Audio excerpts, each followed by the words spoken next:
Hi there, I'm Andrea Koppel, and it's time for coffee, the podcast where you get to hear firsthand what the jobs and careers that interest you the most are really like. Hey there, awesome Java junkies, and welcome to another episode of T4C. Have you ever wondered how we here at T4C or the other awesome podcasts you listen to make it all happen? Well, we have got the bona fide podcast expert here with us today to take you inside the podcast and radio broadcasting industries, and most importantly, to help you get your own podcast and reporting or interviewing skills to stand out among the tons of new podcasts out there. But before I introduce you to Lauren Ober, I want to make sure you've signed up for the Java Junkies Journal. That's our weekly newsletter that we drop on Monday mornings to give you an overview of the 5 new episodes we're going to be dropping each day that week. Just head over to the Time for Coffee website at time4coffee.org and sign up. And while you're there, you should also check out the rest of the homepage where we've got all the T4C episodes organized by career. So, for example, if you're an aspiring journalist, you can click on the journalism category, and every interview we've done in that field, including today's episode, will be right there. Okay, my friends, it's that time. So grab your mug and take a chug of a delicious caffeinated beverage, because it's time for another caffeinated career conversation. And my guest today is Lauren Ober, an award-winning radio journalist and podcast expert, and the former host of NPR's fantastic show that was all about podcasts, The Big Listen. Lauren has been in the podcasting industry for over 5 years, but she's been a journalist for 16. And boy, does she know that field inside and out. She's also produced and reported stories for podcasts and radio shows like 99% Invisible and NPR's All Things Considered. And today, Lauren works as a big-time podcast consultant for all kinds of impressive clients, including PBS, the Library of Congress, and get this,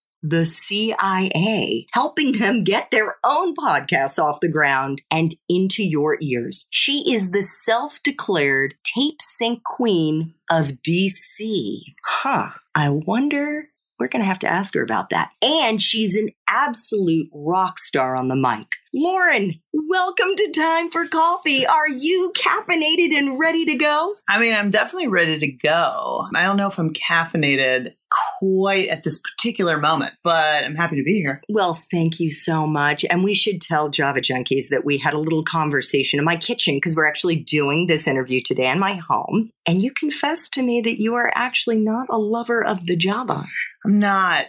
I didn't grow up with it. My parents don't drink coffee, so we never had coffee in my house. We had tea, and so I'm a tea drinker. I'm sorry to disappoint. It's okay. We allow people of all persuasions in my home and on this show. Good. So, Lauren, let us jump right into the 10 espresso shots. The first question, what entry-level jobs are available to young people who want to break into podcasting and journalism? So in terms of audio production, there are a lot of assistant producer positions. I think most young people today have a familiarity with digital media. A lot of kids already are producing their own videos, making their own music, doing stuff already with digital editing software. And so making the jump to audio isn't that tough. There's tons of free audio software out there that people have learned on. And so I think that the assistant producer position is like an on-ramp. And because there are lots of companies and media organizations interested in having podcasts now, they're looking for people who know how to do production. Now, I wouldn't say that that's just anybody who knows how to use a computer. I think that you need to have a love of the voice. You need to have a love of the audio medium. It's a little bit different than film and television and other broadcasts because it's a little bit more intimate and it's not using images. It's just using your ears. Yeah, but there are actually quite a lot of jobs out there for people who know how to do that or who have some basic skills in digital editing. Fantastic. What, in your opinion, Lauren, is a useful skill or skills that you look for in the people that you've hired over the years? Curiosity. which is not a skill, but that is a mindset. And it's people who are interested in talking to other people, learning from other people, learning how things work, want to solve problems. It is something I think people can foster. And the great thing is like, it doesn't cost anything. Absolutely. There's a picture of me, I kid you not, in my high school yearbook with my hand raised. And it says underneath, the caption is, I have a question, because that was always what I was doing. Right. I think that's really important. I can't stress enough the importance of curiosity in media, but also in any kind of jobs. Also writing. Like you have to write. I can't stress that enough. Curiosity in writing. I'm going to amend my answer. You know what? We letting it slide right under. Thank you. I haven't moved on to number 3 yet, but now I'm at number 3. Right. Okay. Is someone's major a deciding factor to break into the field of journalism and podcasting?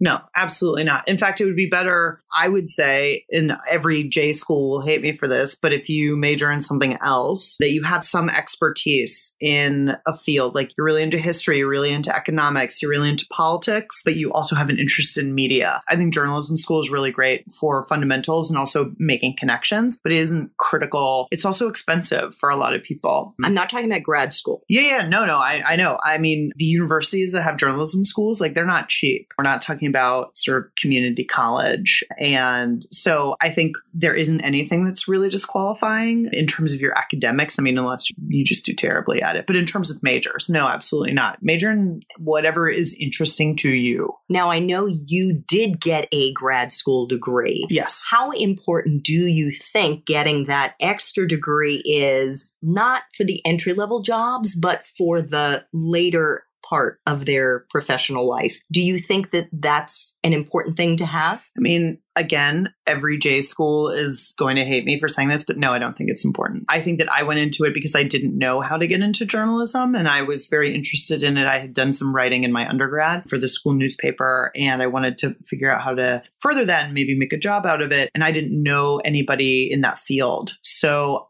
it seemed to me that J school was good for that. But now I always advise people against that because there are a lot of paid internships. There are a lot of places where people can both make some money and learn how to do a thing. That's a cheaper option. But, you know, there are some really amazing schools out there that are preparing people for incredible jobs. And so if that is speaking to somebody, then by all means do it, but it is not at all critical. Awesome. What, Lauren, do you think are the kind of life experiences and life experiences like learning languages, working in a school? I know you worked in a school after you graduated. What do you think are the best kind of life experiences for someone starting out in this field? So the type of work that I've always done has been interactive with real people, all types of people. And I've always had a foundation in that. I've always worked. I've always had a job since I was 15 years old. And that has brought me into contact with lots of different types of people. And it wasn't until after grad school that I had a career-focused job. So I think to the extent that people can get experience in lots of different types of field, like where you're pressed up against real people, I think particularly people outside your own experience is really important. I mean, I've certainly had jobs and experiences where I'm very much out of my comfort zone. And I think that that's helpful in journalism because you are the conduit for stories in your community or stories in your state or the country or wherever. And hopefully those are going to challenge you and push you. And you have to have a comfort level with that. And I think that exposing yourself to all types of experiences, I mean, I know that sounds really vague, but I think it's really, really important because you can't make journalism in a vacuum or in your own little bubble. Right. Lying on your couch and watching TV is not the way to become a really good journalist. Right. Or just scrolling Twitter all day or chatting with your friends. And this goes to curiosity. You have to want to interact with people. You have to want to get out of your bubble. And I think that if you are that person who is naturally suited for that, then journalism is a good option. It doesn't pay great, but you know. Yeah. But I'm glad you said that. But I mean, it depends on what you want out of your life. Like if you want to feel like you're having an impact and making a difference and using your voice, you can find jobs that will pay you to do that. Like, are you going to have a yacht from the proceeds of your job. No, but you'll be able to do just fine. Yeah, I think the mega yachts are definitely not going to happen in this line of work. No, but who wants a mega yacht? Like, it's a lot to take care of. Absolutely. You know? Yeah, for me, like a small yacht would be fine. I'm like a canoe. Like, maybe I'll take a canoe.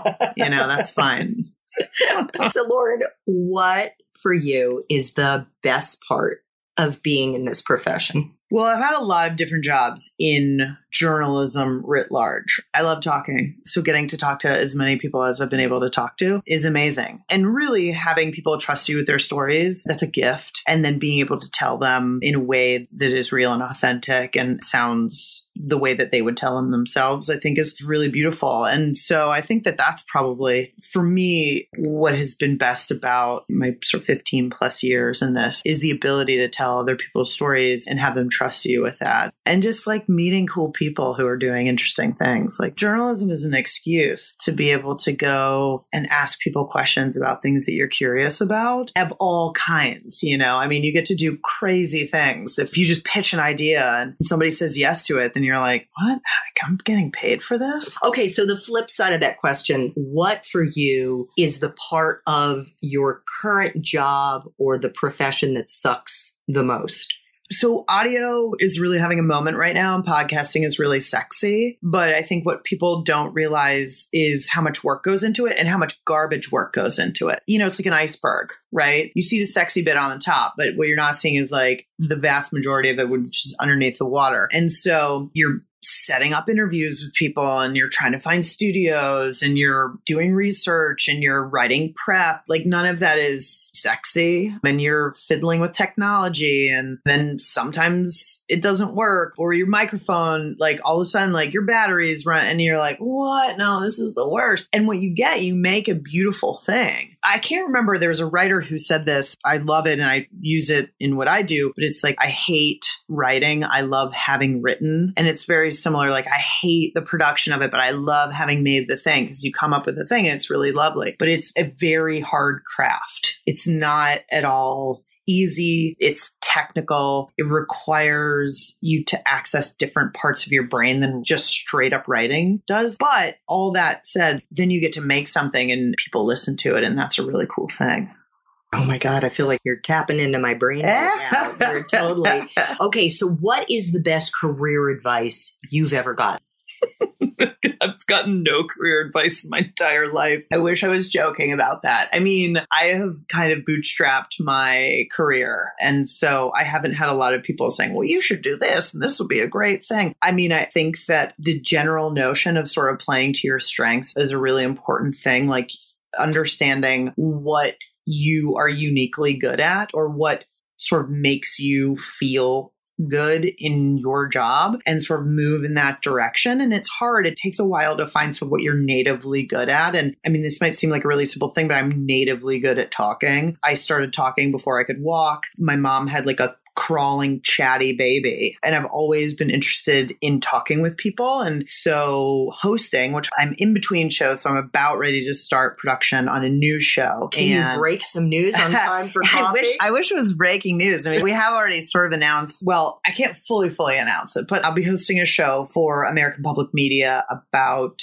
failure. But wait, can I congratulate you on a show about failure? You may. Yeah, no. So I love hosting and I love that interaction with people, and I love writing copy and narration for me to then say and sort of using that. Like I love writing, but I was never going to like get a New Yorker cover story out of it. No, the New Yorker doesn't do cover stories. The Atlantic, say something like that. Just wasn't where my skill set was. Like I'm a very solid writer, but I was never going to light the world on fire with your prose. My prose. And so radio writing is slightly different. You're writing for the ear, and I was always a very literal writer. And so it made sense. Like all the pieces sort of fit together. And when I started doing audio, it was like, oh, right. Why have you not been doing this before? But it's okay because I built a really solid foundation that I could then use in audio.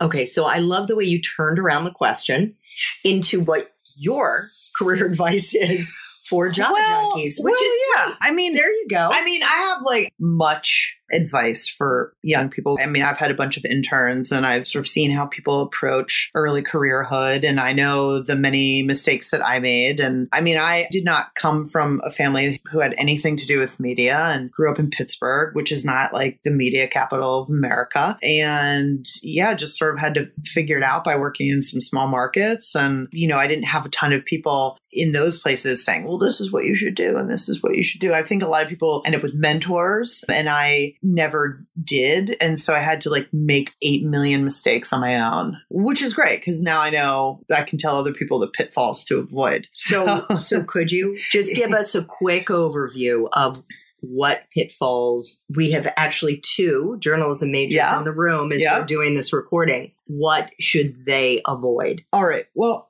I think rather than what you should avoid, I'll tell you what you should do, and then you can glean what you shouldn't do from that. What you should do is walk towards opportunities, even if you think that they have nothing in it for you, or if you're interning or you're a really junior staff member, somebody asks you if you can do a thing, like a reasonable thing, not go wash my car. Nobody does that anymore. People are given real tasks to do, but they're not sexy. And I think a lot of people, what I have seen more recently is people want to run before they can crawl. And with journalism, with writing, with audio production, it's a craft. You're building muscles and all of the things that you have to do to make something beautiful, a lot of them are tedious and a lot of them aren't that fun. But like I wrote a whole piece about the value of grunt work and I really do believe in it very strongly that I still do it. I've been doing this for a long time and I'm still like doing the trash work that isn't fun, but has to be done. And so I think like being really open to what you're being asked to do or making yourself available, asking how you can help seems really simple, but a lot of people don't do it. I've seen it a million times. Like I host a show. That's a lot of pressure on one person, even though there's a whole team of people making it happen. At the end of the day, I'm the one who gets complaints. And so to the extent that a younger person on staff could take some pressure off just by being helpful. What do you need? What can I do? This, that, and not in like a, let me go get you coffee kind of way, like in a, how can I be of service? Coming up with ideas, being prepared in meetings. Hey, I was thinking about this. I was thinking about this. What do you think about that? And having a sort of a quiet confidence about your ideas, not necessarily like, my ideas are the best in the room. And if you don't take them, you're terrible. Because I've seen that too. And I'm like, you are zygotic compared to like the rest of, what I mean? Like you're just starting out. Like, how could you have all of the best ideas? Like you might have a couple of the best ideas. You're not going to know how to do all the things. Right. And understand that like nobody's asking you to do something that's frivolous and just for their benefit. I agree 1,000%. And having that positive attitude, how many people have you worked with, Lauren, where you're in the room with them and you feel like they've sucked the energy out of it? And the young people who come in, like the young people who are working at Time for Coffee this semester, great attitudes, can do, want to do everything. And these are the young people who are going to break through.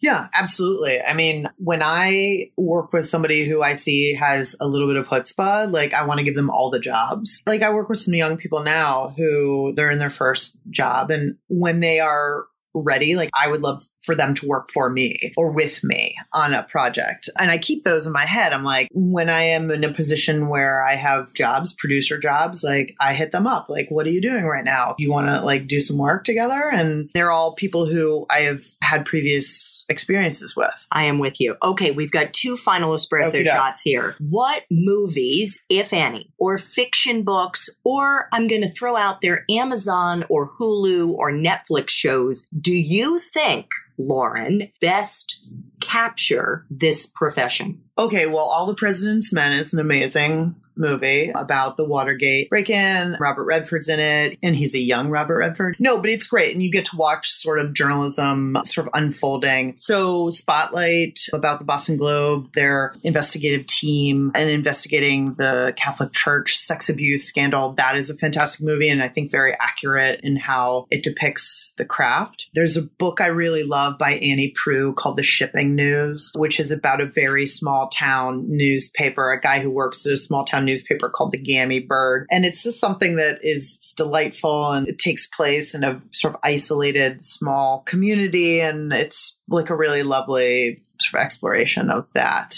Yeah, I really enjoy media that depicts this craft. Final espresso shot. Yeah. What would young people be surprised to learn about this profession?